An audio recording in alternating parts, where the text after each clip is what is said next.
già io ho delle forti perplessità sui leghisti che vanno dalla Lega a Fratelli d'Italia, perché vuol dire che non sei mai stato leghista, perché un federalista autonomista indipendentista convinto che va con il partito più centralista del mondo, romano centrico, Dio, patria e famiglia, non sei mai stato leghista. Cioè, è come che un vegano andasse a ordinarsi 4 kg di bistecche, insomma, non ha nessun senso. Attacca così i transfughi del centrodestra Roberto Marcato, per molti il Savonarola della Lega.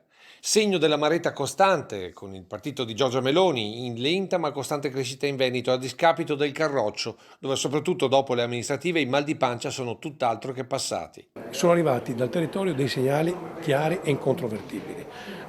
In molti comuni Fratelli d'Italia è davanti a noi. Abbiamo avuto un risultato drammatico a Padova e a Verona. Abbiamo un decremento di consenso che è sotto gli occhi di tutti, qualcosa si è incrinato. Io chiedo che si capisca perché. Non mi interessano i colpevoli, mi interessano molto le colpe, cioè io voglio capire le cause.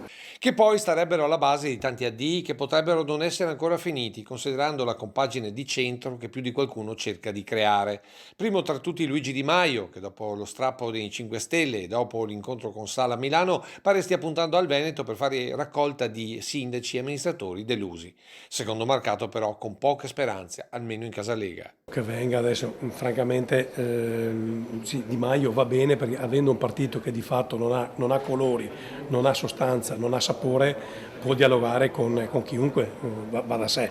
Immaginare che un leghista possa andare con Di Maio, sì, per bersi una birra, ma e basta.